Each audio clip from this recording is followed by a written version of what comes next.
भगवान सुखदेव कहते हैं कि हे राजन, भगवान के और भी विवाह हुए। सत्राजित नाम के एक राजा थे, उनके पास एक श्यामंतक मणि थी जो भगवान सूर्य ने उन्हें दिया था। उस मणि की विशेषता यह थी कि वह नित्य 8 भार सोना दिया करती थी। एक बार भगवान ने उनसे वह मणि मांगी तो सत्राजित राजा ने मणि भगवान को देने से इनकार कर दिया। सत्राजित राजा का भाई प्रसेन एक दिन मणि को लेकर के वन में शिकार करने के लिए गया। वहां पर शेर ने प्रसेन की हत्या कर दी और उस मणि को ले लिया। तो जामवंत जी इस दृश्य को देख रहे थे। जामवंत जी ने जब देखा कि सिंह के पास मणि है तो उस सिंह से युद्ध कर सिंह को मार करके और उस मणि को जामवंत जी ने ले लिया।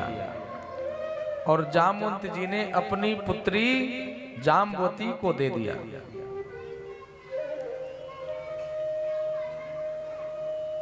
भगवान मणि को खोजते खोजते जामवंत जी की गुफा में प्रविष्ट हो गए। क्यों? क्योंकि सत्राजित राजा ने भगवान के ऊपर ही दोष लगा दिया कि मैंने भगवान को मणि देने से इनकार कर दिया था, इसलिए इन्होंने हमारे भाई को मार करके और मणि छीन ली। जब भगवान के ऊपर इस प्रकार का कलंक लगा, देखो सत्राजित राजा ने सिर्फ अपने पत्नी को बताया था ये बात कि किसी से कहना नहीं, क्योंकि अभी पूरा पक्का पता नहीं है। मुझे तो ऐसा लग रहा है कि श्री कृष्ण ने ही हमारे भाई को मार करके और मणि ले लिया है। किससे कहा? पत्नी से। और ये बोल भी दिया कि किसी को बताना नहीं। लेकिन जिस बात को आपने बोल दिया ना कि बताना नहीं, वो बात तो माताओं के पेट में ठहरनी नहीं है। जाए चाहे जिसके पास। उनकी पत्नी ने अपनी सहेली से कहा कि तुम कहना नहीं, हमारे पति देव तो ऐसा कह रहे थे कि लगता है श्री कृष्ण को हमने मणि देने से इनकार कर दिया था, इसलिए श्री कृष्ण ने हमारे भाई की हत्या कर दी। लेकिन तुम किसी से कहना नहीं। ऐसे कहते कहते उसने अपनी सहेली से कहा कि तुम किसी से कहना नहीं। उसने अपनी सहेली से कहा कि तुम किसी से कहना नहीं। ऐसे कहते कहते एक सहेली भगवान के घर में निकली। तो भगवान के घर में उस सहेली ने बताया कि कहना नहीं, ऐसे ऐसे बात जो है हो रही है। तो बात भगवान को पता चली कि अरे राम राम राम, ये झूठा कलंक हमारे ऊपर लग जाएगा यदि मणि का पता नहीं चला। तो भगवान को बताया गया कि उसका भाई प्रसेन मणि को लेकर के जंगल की ओर गया है। भगवान जंगल की ओर गए, पद चिन्हों को देखते हुए देखा तो प्रसेन जंगल में मरा हुआ पड़ा था। और उसके बाद देखा तो सिंह के पैरों के निशान थे। लेकिन सिंह के साथ में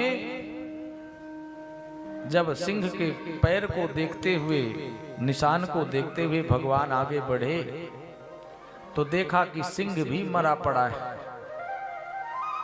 लेकिन उसी समय देखा कि एक रीछ के भी पैरों के निशान थे जामवंत जी के। तो उनके पैरों के निशान को देखते हुए भगवान जामवंत की गुफा में प्रविष्ट हो गए। जैसे भगवान ने प्रवेश किया उस गुफा में, तो जामवती जोर से चिल्लाई कि पता नहीं कौन हमारी गुफा में घुस आया है। जामवंत जी आए। जामवंत जी ने कहा, तुम्हारी हिम्मत कैसे हुई, तुम इस गुफा में प्रवेश कर गए, वो भी मेरी गुफा में। जामवंत जी का भगवान के साथ में 27 दिन तक युद्ध चला। कितने दिन तक? 27 दिन तक। भगवान जब समझ गए कि अब जो है समय आ गया है, तो जामवंत जी की नस नस ढीली कर दी भगवान ने। अब जामवंत जी को लगा कि भगवान के सिवा कोई ऐसा नहीं जो मुझे युद्ध में परास्त कर सके और इतने दिनों तक मेरे साथ युद्ध कर सके। ऐसा भगवान के सिवा कोई नहीं है। क्योंकि त्रेता युग में भगवान राम की जो सेना थी उसमें भी जामवंत जी थे, और उस समय भी जामवंत जी बूढ़े थे। उनकी अवस्था त्रेता युग में भी बूढ़ी अवस्था थी।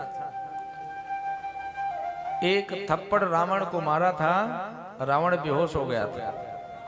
इतनी बलवान थे जामवंत जी। जब सारा युद्ध समाप्त हो गया तो उन्होंने भगवान से कहा कि प्रभु, आप मेरे स्वामी हैं और लक्ष्मण जी आपके भाई हैं, तो स्वामी का भाई भी स्वामी होता है, और आप दोनों के सिवा कोई भी ऐसा नहीं है जो मुझसे युद्ध कर सके। मैं किससे युद्ध करूं?